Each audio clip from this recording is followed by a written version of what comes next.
Please welcome the Atlantic Chief Growth Officer, Megha Garibaldi.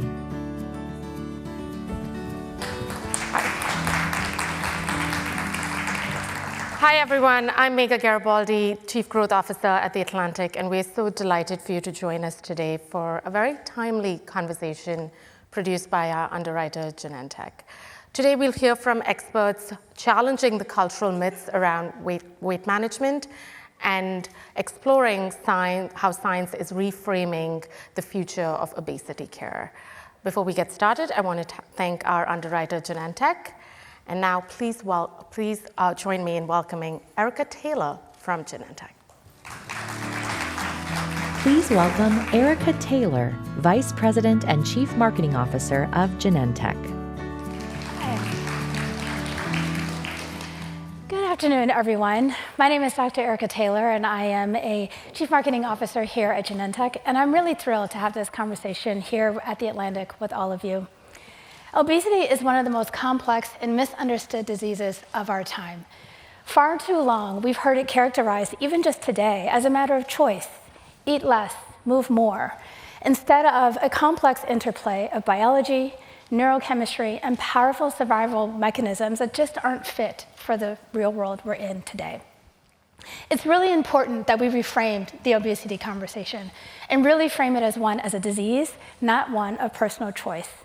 When we do that, and we approach this with science, empathy, and honesty, we're able to tackle the stigma of this disease, have much more rich and honest and nuanced conversations about it, and ultimately lead to better health and better health outcomes for us all. Today, I am really thrilled to bring together an esteemed panel of voices in science, in advocacy, and in lived experience to really explore the biology, the psychology, and tackle the humanity of obesity as a part of this conversation. We can really begin to talk about what the future of care can look like when we do this and we have these voices together. And I can't wait to get started. Before we do, however, I would like to have a video play that shows a little bit of unpacking the neuroscience of obesity and our body's complex relationship with weight management. Please play the video. We all know the story. Just eat less, move more, right? But what if the science tells a different story? In just 5 years, half of all U.S. adults are expected to be living with obesity. And yet, the way we talk about obesity hasn't really changed. We still tend to treat it like a simple problem of willpower, when in reality, it's far more complicated. Hi, I'm Sandra Aji-Shafe, your host. In this story, you'll hear from people who live with obesity, alongside experts who will break down the biology, mental health, and stigma behind it, revealing why it's so much more than just a number on a scale. Let's begin with Liz. She's lived with obesity for as long as she can remember, and her story might sound familiar to many. Hi, I'm Liz, and I learned really early on that my weight was a problem. I was a kid living in a larger body, and I really didn't know why. I was an active kid. I played soccer. I biked around the neighborhood. I ate all the same foods my sister did. I didn't have junk food in the house, but I still had a larger body. Everyone said, "This is your problem. Why can't you fix this?" I heard it from basically all sides, from my family, particularly from my mother. I heard it from the gym teacher, the doctors. I would ask myself, why can't I fix this? Why am I not smart enough? Why am I not motivated? Why am I so lazy? Well, I was never lazy about it. I was working on it constantly. I was always trying to find the right diet, the right exercise program, the right whatever it was to fix me. And there was never a fix. It was demoralizing, and it was frustrating, and it was heartbreaking. And I was never good enough. As we heard in Liz's story, living with obesity can be confusing and isolating. People are quick to judge, but for those living with it, the answers aren't always clear. Here's Dr. Maria Wilson to explain the biology. A long time ago, our ancestors' bodies held onto energy and craved high-calorie foods because famine was a constant threat. To help our ancestors survive famine, the body developed an alarm system to prevent too much weight loss, but it never evolved to prevent weight gain because extra fat was a survival advantage. For women, storing fat was especially important for reproduction, which helps explain why weight gain often affects women differently than men. Now, today, for a majority of people, food is everywhere, fast and cheap and designed to be irresistible, but those same survival instincts are still wired into us. Add today's food environment, processed foods, larger portions, combined with less movement, weight gain becomes much more likely. And once the weight is gained, the body works hard to hold on to it, believing it is helping us survive. But in the case of obesity, it ends up working against us. Here's how our bodies work. Our body has something called a set point, a weight range it naturally tries to stay above to keep you alive and functioning. When your weight drops below that range, your brain sees it as a threat. It slows your metabolism, increases hunger, and drives you to eat fast. But when your weight goes above that range, your brain doesn't sound the same kind of alarm. It doesn't recognize extra weight as a danger. Only weight loss is evolutionarily dangerous. So even if you're getting well above your set point and you start to lose the weight, your brain fights back, trying to return you to that higher weight, because over time, the set point shifts upwards, making it even harder to lose weight and keep it off. So our bodies are designed to hold on to energy. It's part of our survival instinct. But when that system falls out of balance, it doesn't just make losing weight harder, it also raises serious health risks. To help explain how this happens, here's Dr. Manu Chakravarti. When the body's energy regulation system isn't working properly, it holds on to extra calories, even when it's not needed. This can in fact lead to an increased risk of serious health issues like type 2 diabetes, heart disease, kidney disease, many cancers, and several other serious health conditions. That's the main reason why experts like the US FDA, the American Medical Association now are recognizing obesity as a complex, chronic, and recurring disease. It is not just about the weight, it's actually about the maintenance of health. So, right, one thing I've heard a lot of patients describe is this exhausting, constant focus on food, like it's always running in the background. So, Dr. Manu, what's actually going on here? So, Sandra, it's often called food noise. Now, food noise is something that many people experience. But for those living with obesity, it's far more intense. It's always present. It's important to recognize that it's not just about the cravings. It's a constant awareness of food, even when hunger isn't a factor. Even when people are actually eating their current meal, they're often thinking about the next meal. Food noise drowns out the signal that says you're full. It can feel like there's really no off switch. And that's where the GLP-1s really come in. These medicines mimic the hormones that signal the fullness. They help to quiet the food noise, and they ultimately regulate appetite.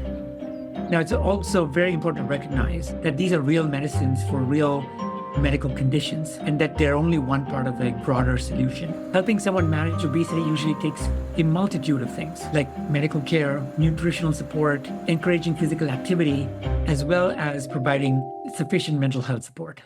As we learned, for people living with obesity, it's a constant struggle against judgment, shame, and their own biology. Here to help us understand the impact of stigma is psychologist Dr. Robyn Pashby.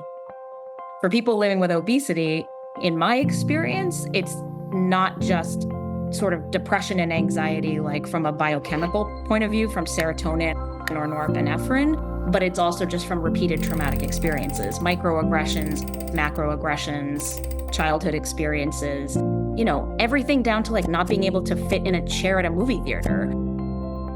It's like, how many ways can the world suggest to you that you don't belong here? And how are you supposed to maintain mental health in an environment like that? Weight bias, it accumulates over time, over the course of a lifetime, in fact.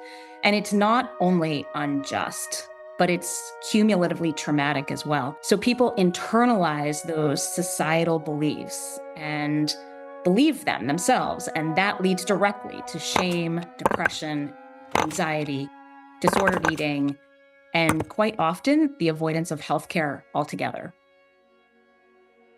It wasn't until age 37 that I learned that obesity was a disease, and that I learned it's not your fault, but it is your responsibility. I had lived my whole life in a larger body, but no one had ever told me I had a disease. Everyone told me I had a problem to fix, and I was the problem. Learning obesity is a disease really changed my life, not only because I can learn to manage a disease, but I also can have permission to seek treatment without having to damage my own mental health. My life has improved dramatically because I know my worth is not tied up in a number on a scale. I'm going to be fighting this disease for the rest of my life, but I know so much more than I did back then, and I'm so much more empowered and stronger as a result. Obesity affects millions, but understanding the challenges people face is the first step toward real change.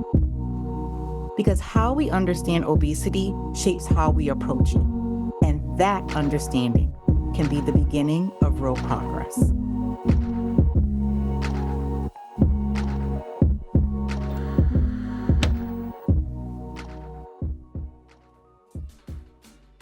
For a conversation produced by our underwriter, Genentech, please welcome Maria E. Wilson, Executive Director of Cardiovascular and Metabolism, Metabolic Drug Discovery Unit, Genentech Research and Early Development.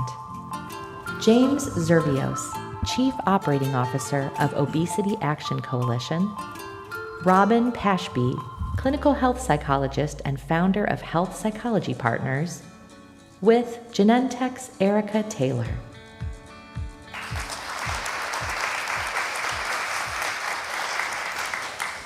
Wow, that was a pretty powerful video. Would you all agree? Yeah. So to open the floor, I'd love to just hear your immediate reactions to what we just saw, and maybe I'll have Dr. Maria kick us off. So I love this video because it puts everything through the lens of evolution, which is a really important way to think about obesity. Now, human genetics has not changed over the millennia that we have evolved. So we have evolved for an environment that we don't live in anymore. Right. So all of these, they're completely subconscious, all of these pathways we were talking about on the video, the leptin, the ghrelin, the communication between the body and the brain. We have no awareness of that. We're aware of it when it pops up as what's for lunch, when should I start eating, when should I stop eating. But it's a very subconscious process, and it is highly evolved for survival. So we should be grateful to it. Yeah, indeed. Indeed. Robyn, how did you view this, especially listening to Liz and her experiences? I think Maria's point about evolution is so important, and you talk about the subconscious nature of so many processes going on. What is so conscious for so many people living with higher weight is the way the world experiences high weight. We don't have seats that accommodate people in larger bodies. We don't have t-shirt sizes at just random events that you might attend. So basically the world sends you messages over and over and over again that you don't belong here if you have obesity. And I think that we can't minimize the impact of that chronic. It's not just one look or one glance or one comment. We all deal with those sorts of things as we grow, but it's the chronic nature of it over the course of a lifetime for people that really does impact mental health. Yeah, indeed. James, we talked a little bit before the panel about, the importance of really reframing obesity as a disease. I'd love for you to share your perspective on that and why it's important. Yeah, thank you. I think it's incredibly important that we reframe obesity in the way that, from what we've been thinking about it for many, many years now. And Dr. Pashby and Maria talked about this. And obesity is often simplified and thought of as a disease of personal responsibility. But we know that's not true. I've worked in the obesity field for over 20 years, and I've yet to meet an individual who didn't know that they were dealing with weight issues. And I've been dealing with it, since you said, Robyn, since they were a child. And all those little cues in life, I remember yesterday even sitting in here in those seats while we were doing the dry run, and I sat down and I thought, Well, someone of size definitely couldn't sit in this seat. Right, not comfortably. They're not going to be comfortable. Right. So I think it's just, how do you compound that over time, and you think about what someone has been through, and then there are so many other issues that people with obesity face that just really make it a very, very difficult journey. Yeah. I want to maybe shift a little bit of gears, and one of the things that's been really interesting to discover, or at least rediscover over the last handful of years, is the fact that obesity affects so many other health conditions. And so I would love to hear from you, Maria, on what other health conditions it affects, and your perspective on what we can do going forward. Yes, so what I want to share here is a little bit of a paradox, because when you think about it, like, why does having quite a lot of adipose tissue on your body make you sick? It shouldn't make you sick, right? Why? But we all accept that is what happens. But I'm going to tell you what actually is going on with people who are living with obesity is that their adipose tissue isn't working properly. And in fact, what happens with an extended appetite and a lot of calorie intake is the adipose tissue reaches its maximal expandable mass. And everybody has a different maximal expandable adipose mass. But once you hit it, that's when things go wrong. Because fat, which is what you store in your adipose tissue, is not safe to be placed in any other part of your body. It's kind of like a gas tank in a car. You keep the gas in the gas tank. If you're driving through the desert and you stop at a gas station and you're like, wow, there might not be any gas for ages. I'll get some more gas. I'll put it in the cup holders. I'll put it in the glove box. Well, that's not good for the car, right? And that's what your body does. It's like, well, there's still lots of great food here. There's not enough expandable adipose mass anymore. Well, I'm going to put these lipid droplets, this fat, into my liver, into my heart, into my muscles. And that is what drives type 2 diabetes, cardiovascular disease, chronic kidney disease. So the comorbidities of obesity are actually about not storing fat properly in the place where it's supposed to be stored, which is your beautiful, very, very important adipose tissue that we should all appreciate a lot more. Actually, it does a lot for you. Do you think you could say which condition you think will most dramatically impact if we're able to get obesity care right? I think the most proximal is type 2 diabetes, because there's a very, very tight link between obesity and type 2 diabetes. You see those tracking together. And in fact, you'll see very clearly when people do get their obesity addressed and treated, type 2 diabetes reverses and goes away. So that's I think the nearest hope is that we could really see a reversal. I just want to add to this. Your idea of the gas tank is so smart. And I think the adipose tissue is not often the causal fact of the mental health conditions that are so correlated with obesity. So depression, anxiety, disordered eating, suicidal ideation, trauma. It's not the adipose tissue, right? It's not the increased in appetite or the dysregulated appetite. It's what living with excess adipose tissue on your body is presumed to be, which is a lack of willpower or a lack of self-control, or not smart enough, as Liz mentioned, not trying hard enough. And so we have this extra layer. Yes, it's causing type 2 diabetes or cardiovascular outcomes, but it is also significantly related to mental health conditions because of the way society views living with obesity. And I think the more we continue to talk about obesity as a disease and talk about what you just said, this storage of adipose tissue, that's not someone's fault. And once people understand that, then they're so much more likely to seek treatment. We can do amazing treatment, but if no one feels safe enough to access them, then what's the point? Yeah, Paul, James, I'd love to hear from you on what it would mean if we were to treat obesity aggressively as we do other diseases. And I think about the walks and the infrastructure around other things like cancer and other sort of chronic conditions that people face. What would it mean to you if we sort of tackled obesity as a society this way? Well, and I think of obesity, when we talk about the treatment of it, we often talk about treating obesity in the person as one and the same, where other disease states, they're separate. So we treat someone that has cancer, we will treat someone with obesity, but we're treating them. Waiting to come out, we were watching some of the other presentations here, and I heard a lot of usage of the word obese. And that's a clear example of weight bias when it comes to the disease of obesity. You don't refer to someone with cancer as cancerous, but yet we refer to someone with obesity as obese. that's incredibly dehumanizing. Yeah. And I think that speaks to how we think about when we treat it. And so, if I could ask one thing of anyone watching is to use people first language for obesity, help us stop weight bias and separate it from the individual. And I think, to kind of put a bow on that question, it's that to me is the beginning, is if we can treat it holistically. It's not just about one treatment. It's not just about behavior. There's so much that goes into it. People with obesity, when they try a treatment and it doesn't work for them, they will often blame themselves. But with any other disease state, we would say, well, you weren't a responder to that. However, with obesity, that personal responsibility just keeps rearing its head constantly. And I think we've got to change that narrative. We've got to change the way we approach it. Yeah, it's interesting you say that. My background's in immunology, and one of the things that I see when we treat chronic immunological conditions is the idea that people will stop responding to medication, and then you take the next one, and then you take the next one. You actually view the condition as something that must be managed over time. And I think there could be some interesting parallels if we were able to do that in the case of obesity. Right, and not everybody's disease has the same underlying driver, so not everybody is going to respond to the same. Right. Absolutely, absolutely.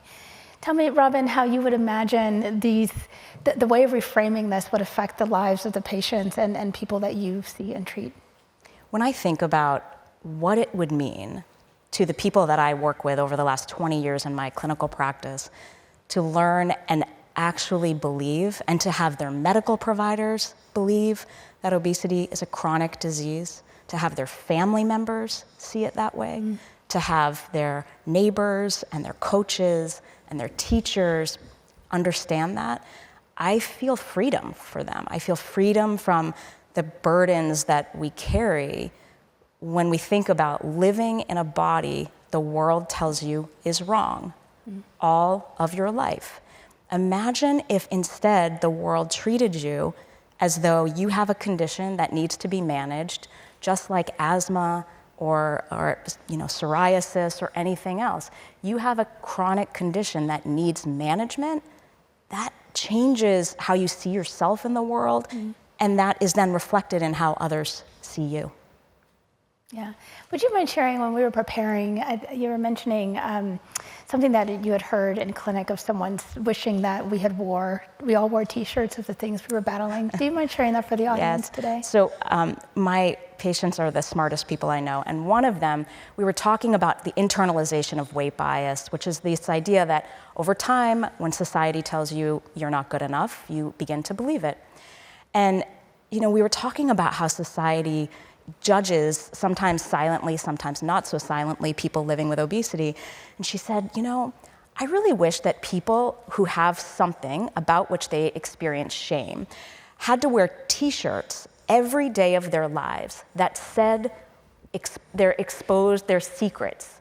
So, for example, she said, and this is not making judgments, but she said, for example, if you had to walk in a room every day with a T-shirt that said, I cheat on my taxes, or I am unfaithful to my partner. And that's what you wore into church, into family gatherings, into class reunions. Treating patients who live like that, right, where the first thing that someone sees about you is your size and makes all kinds of assumptions about you before you've even opened your mouth. Yeah. That is the kind of thing that I think if you're listening, put yourself in a circumstance like that. We all have secrets. We all have things that we feel shame about. Yeah. What would it be like to walk around with everyone seeing that in the first moment they see you? Thank you for sharing. That's so powerful. I wanted to bring that to this audience today. We talked about some of the medicines to treating obesity that are coming, and they're already called groundbreaking. We hear about it in the news. We hear about it in the lay press. Maria, is this just the tip of the iceberg? What does the next wave of science look like? So it's such an exciting time for obesity researchers. It has been a sort of a backwater of research for many, many years. People have been trying so hard to find science and therapies that work. And this journey with the incretin class of medicines, which are a natural hormone that tell the body that it's full, and when you give it as a drug, that brain, those subconscious brain regions change and no longer send the signals out saying, go and eat. But there's so much more to be learned. The parts of the brain that control appetite and satiety, like when to start eating, when to stop eating, what to eat, are all at the moment being mapped, being much, much better understood. I have no doubt there will be new, what we call drug targets, pathways that we can address. And then there's also the adipose tissue itself. Like we're starting to understand adipose tissue is not all the same. The adipose tissue on one part of your body isn't the same as the other part of your body. Some adipocytes burn fat. Some adipocytes take up fat. And understanding the sort of molecular biology of adipose tissue and how it responds to weight loss is potentially another area of innovation around medicines for people who don't respond, more convenient medicines that perhaps even the holy grail we talk about in obesity research is actually getting at the underlying pathology, like what has gone wrong? Why does the set point drift up? And that's something I'm very excited about finding out. Yeah, so this is not just about weight loss. It's about really understanding more deeply the complexity of what's happening and the interplay between adipose tissue and the body. Understanding the body weight homeostasis is, for me, a fascinating area of science. This is what's gone wrong. It's the underlying pathology of patients with obesity. And we've only scratched the iceberg of our understanding of it. Yeah. So cast forward, imagine we have more of these medicines available to treat obesity. And as a society, we're able to really get this reframing right. James, what would this mean to you if we're able to do this? Well, I think listening to Maria talk about the medications, what's coming down the pipeline, how we're looking at it, I don't think there's been a more probably exciting time in obesity medicine in the past 20 years than there is right now. I hate to be a downer, but there's a massive accessibility problem with these medications. Say more about that.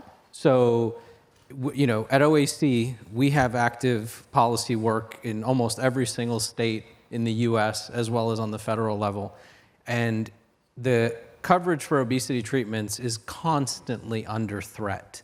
So, yes, in a perfect world, you have very effective FDA-approved treatments for obesity, but if they're not accessible, we're still really missing the mark. We're not helping the people that really need the help the most. Yeah. And so I think, again, in a perfect world, yes, you have treatments that are available that are very effective.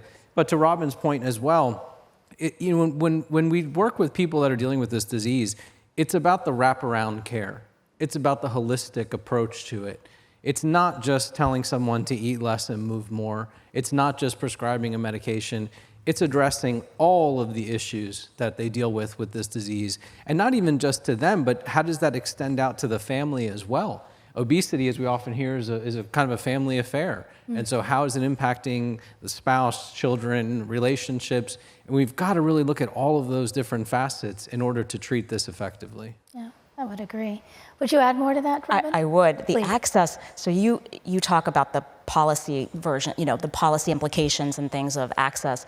But I'll just go back to, I think if you're in this room listening to this, it's probably because you've heard of some of, the media buzz around new therapies. But remember that this is the number of people who actually access these medications is incredibly small in comparison to the number of people who could be effectively treated, or at least we hope could be effectively treated.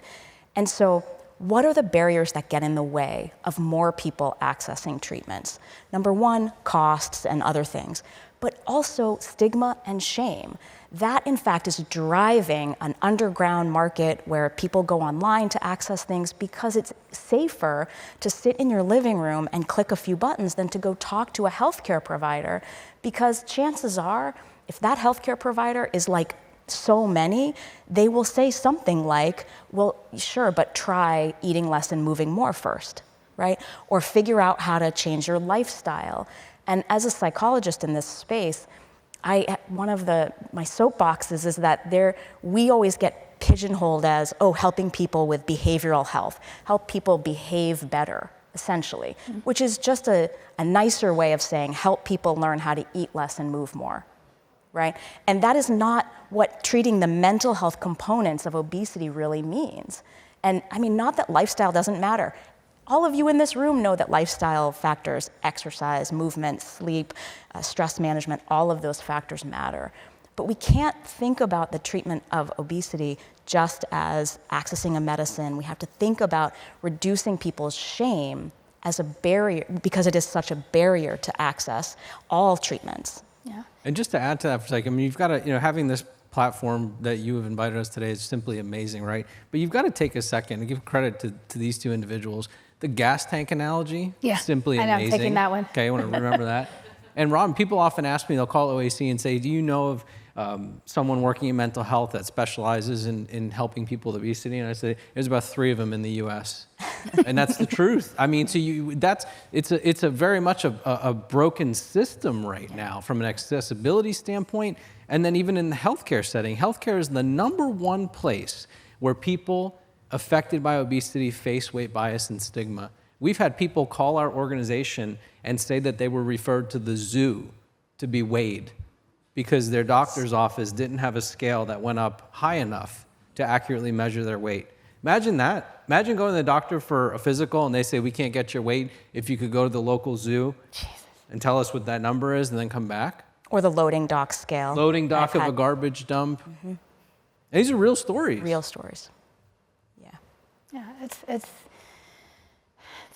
one of the favorite quotes that, I don't even know who said it, but I remember hearing is that people will do nearly anything to avoid the feeling of shame. And in this case, there's health outcomes as a result of that if people aren't seeking care or choose not to because they're going to face these kinds of stigma and shame. And they also get roped into the world of diet culture because that's the popular way of trying to manage weight, right? And people think that dieting is obesity treatment, and that is not true. Not true. Right? They are very separate entities. But I think diet culture can be dangerous for people, in fact, mental health-wise and physical health-wise. Yeah, indeed.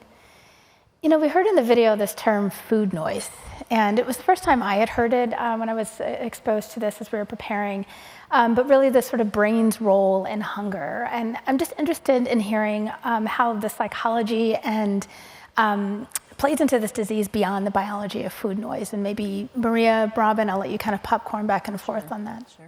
You want to start? Yes, so it's such an interesting concept. And we all just live in our own brains, don't we? So how do I know how often I think about food to compare to how often you think about food or how someone else thinks about food?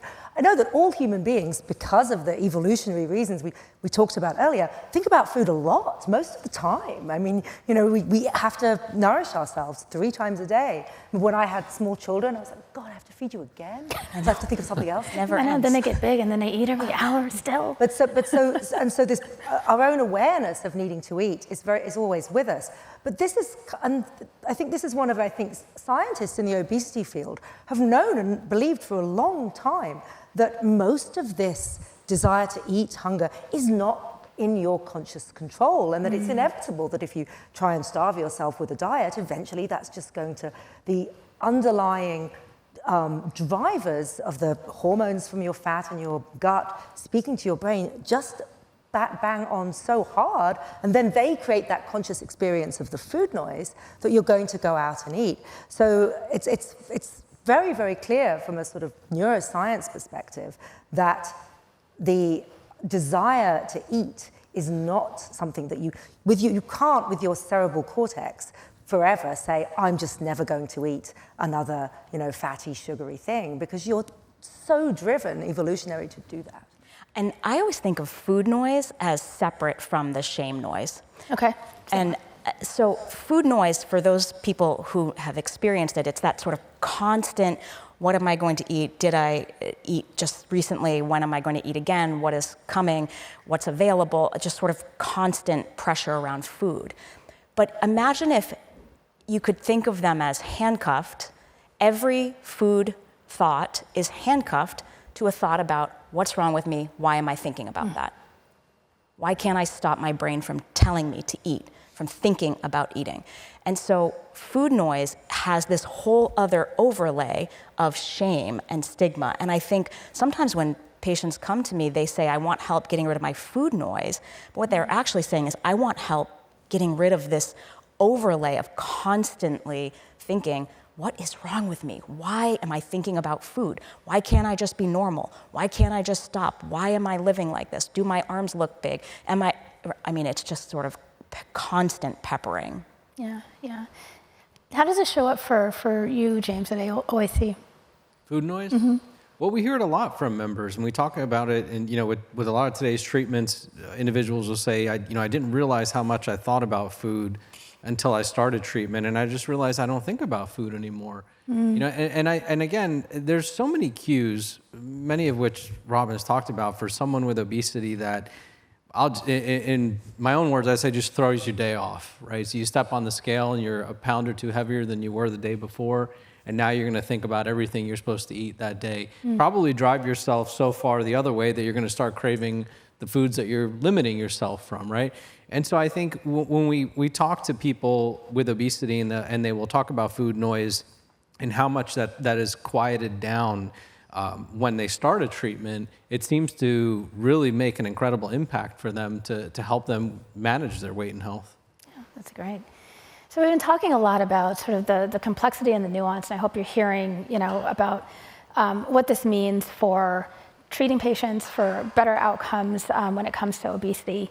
And so I guess I want to hear from each of you of paint a picture of when we're able to change this conversation, when we're able to advance the science and understand more deeply how we can treat people with obesity in the best possible way.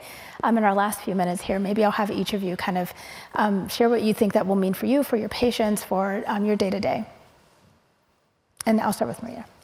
So I think one of the reframes I think that's helpful in the light of what we understand about how our brains and bodies interact around food is that people tend to think, I suffer from obesity because I eat too much. But actually, we have to reframe that. It's like, because I suffer from obesity, I eat too much, right? It's a pathology that's underlying it. It's not your fault. This is just something that your genes and your environment have interacted in this way. Right. I think for me, it's a society where individuals affected by the disease of obesity are treated with dignity and respect in all facets of life, and that they also respect themselves as well. And they realize that they are worthy of care, good care. That's very important for me, is that healthcare is often that first line, primary care is that first line that somebody interacts with, and we are so far from good care right now. And I think there's a lot of improvement that can be made. Right. And for me, I think of carrying around with us not just excess adiposity, excess adipose tissue, but perfectionism because we're worried about eating just the right number of calories or burning just the right number of calories. Shame because our mom made a comment about how that dress looks, or our pants were too tight that morning. We think about urgency because we really should have lost the weight by last year's birthday or class reunion, and now I have another deadline coming up, and I'm already late to meeting that goal. We think about the fact that it's on our minds from the second the alarm wakes us up in the morning, right? What did I do last night? How did I eat last night? What am I gonna weigh this morning? All the way through the day, what did I eat at lunch with my colleagues, and how come they ordered this and I ordered that? Or maybe I shouldn't have ordered this because I saw how they looked, and stopping at the grocery store on the way home and pushing your cart through the aisle and having someone look down at your cart and look up at you, and you anticipate what that person's thinking based on past experiences. And you think, I have ice cream for my kid's birthday party in here, but if I were really working on my weight management, I wouldn't have the ice cream in my cart, and that person saw me, and now they know why I'm struggling with my weight. And all the way through to the end of the night, when the last thing you do when you lay your head down on the pillow is think, tomorrow I'll be better. Tomorrow I'll do it differently. It's a constant stream that follows us. And when we change the narrative, we can actually unwind that narrative throughout an entire day. And those people can go about living, solving problems and helping our world in so many more important ways. Yeah. Well, maybe I'll flip a little bit and ask, to give maybe us at Genentech a little bit of homework. And so the question is, what role can we play in shaping the future of obesity care? What more can we be doing to improve better health outcomes for people with obesity?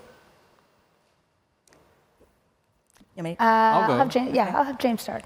When the time comes that there is something available that your company could develop for people with obesity, have a patient assistance program. People with obesity that need help the most are not getting it right now because medications are too costly or they don't have insurance coverage. So if we really want to make a dent and we really want to help the people that we talk about each and every day, let's roll out a patient assistance program to help those people. Thank you. And I'll say make sure that any treatment program considers psychology, not just behavior. Psychology is not synonymous with behavior.